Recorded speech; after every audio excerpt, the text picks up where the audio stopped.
دو چیزیں ہمارے سامنے ایسی ہیں کہ انسان اس سے بہت دور بھاگنا چاہتا ہے لیکن وہ ان سے کبھی نہیں بھاگ سکتا، وہ انسان کو لازمی طور پر پکڑ لیں گی۔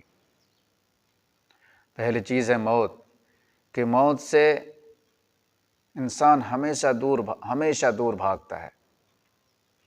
حالانکہ موت سے بچ کر اگر کسی مضبوط قلعے میں یا سرنگ میں بند ہو جائے تو موت کا شیر وہاں جا کر ایک حملے میں گردن توڑ دے گا اور اچانک پکڑ کر لے جائے گا۔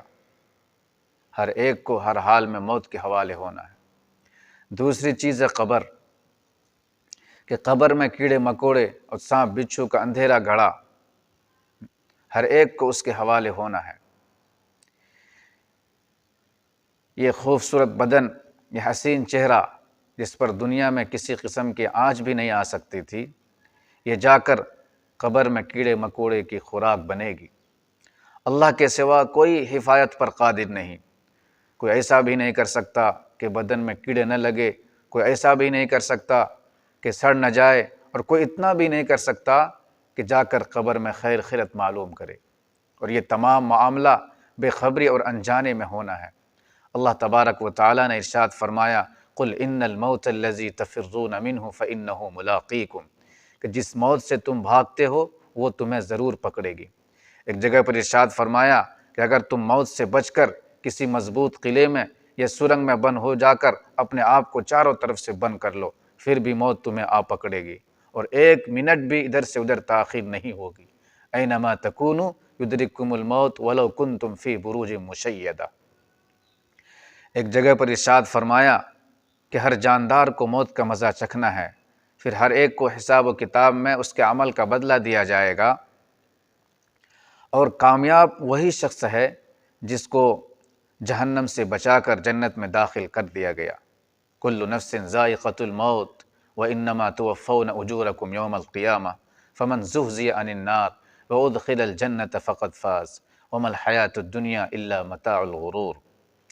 ایک جگہ پر ارشاد فرمایا کہ اللہ تبارک و تعالیٰ دنیا میں انسانوں کو کبھی سختی، کبھی نرمی، کبھی عیش و آرام، کبھی راحت، کبھی تنگی فراخی مبتلا کر کے آزماتا ہے، تاکہ اللہ تبارک و تعالیٰ دیکھے کہ کون نعمتوں پر شکر کرتا ہے اور کون سختی میں صبر کرتا ہے، کون سختی میں شکوہ شکایت اور مایوسی میں مبتلا ہوتا ہے، اور کون نعمتوں کی ناشکری کے مرض میں مبتلا ہوتا ہے۔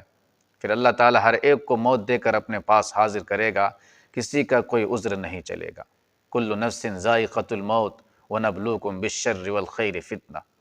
ان تمام باتوں کو اللہ کے رسول صلی اللہ علیہ وسلم نے ایک جملے میں بتلا دیا، اکثروا ذکر ہاضم اللذات، کہ تم لذتوں کو ختم کرنے والی چیز موت کو کثرت سے یاد کیا کرو۔ ابو سعید خدری رضی اللہ عنہ کی ایک لمبی روایت ہے، اس کا خلاصہ یہ ہے کہ ایک دفعہ اللہ کے رسول صلی اللہ علیہ وسلم مصلی پر تشریف لے گئے۔ آپ نے دیکھا کہ مسجدوں میں کچھ لوگ زور زور سے ہنس رہے تھے۔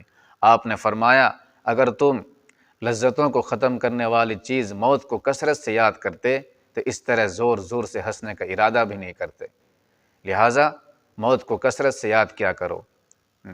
قبر ہر شخص سے بات کرتی ہے، ان الفاظ سے پکارتی ہے، انا بیت الغربہ، انا بیت الوحدہ، انا بیت التراب، انا بیت الدود، کہ میں تنہائی کا گھر ہوں، میں اجنبیت کا گھر ہوں، میں مٹی کا گھر ہوں، میں کیڑے مکوڑے کا گھر ہوں۔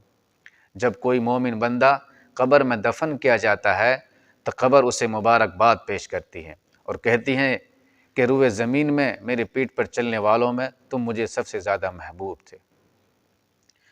اس کے بعد اس کی قبر تا حد نگاہ وسیع کر دی جاتی ہے اور اس کے قبر میں جنت کی کھڑکیاں کھول دی جاتی ہیں۔